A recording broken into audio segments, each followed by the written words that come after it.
រៀនរបស់យើងបន្តទៀតគឺនៅមេរៀនភាគទី15ទាំងអស់គ្នាតើយើងចាប់ផ្ដើមធ្វើទាំងអស់គ្នាជាដំបូងយើងselectត្រង់ចំណុចនេះមួយមកអូខេហើយចុច shift បញ្ជាប់មកអូខេហើយចុចហើយ command អក្សរ F តមក offset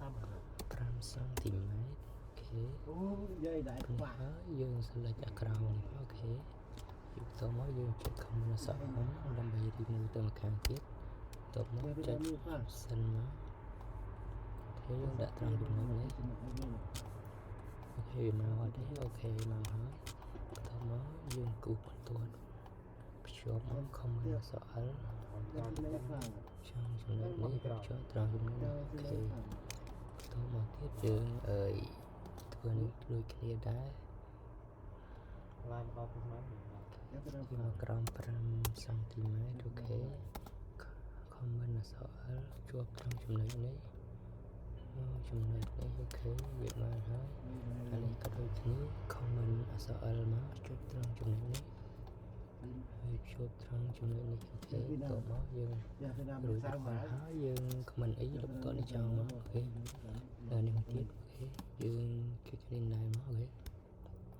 ចុច command អក្សរ F តមក offset មកក្រោមឲ្យ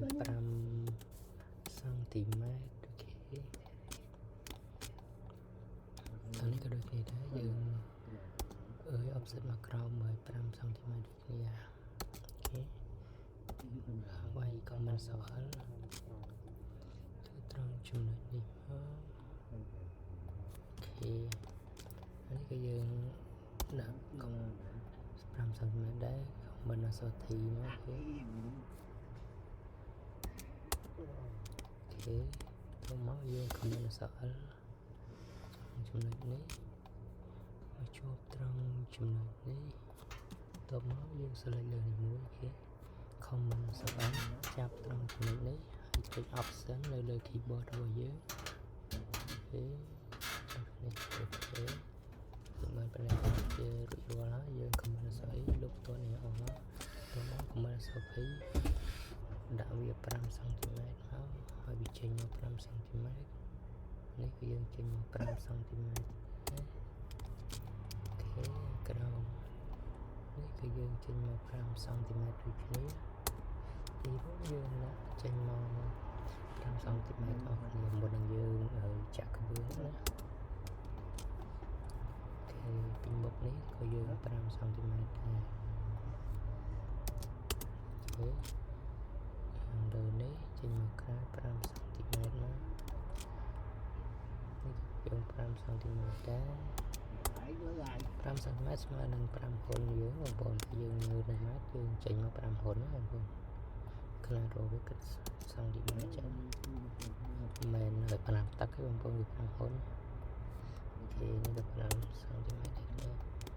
ហើយនេះយើងអស់មកមុខនេះជួបមកនេះឡើងទៅនេះឲ្យ30ចោលអូខេរួមយើងនៅក្នុងមេរៀនរបស់យើងនៅវគ្គនេះយើងដាក់ទៅប៉ុណ្ណេះហើយវគ្គក្រោយទីមួយយើងនឹងចាក់ថ្មក្បឿងទាំងអស់គ្នាអូខេអរគុណច្រើនសម្រាប់ការមកចូលទស្សនាទាំងអស់គ្នាអរគុណច្រើនដែលបានចូលទស្សនារៀនយើងមានតែប៉ុណ្្នឹងទេជួបគ្នានៅវគ្គក្រោយបន្តទៀតអរគុណច្រើន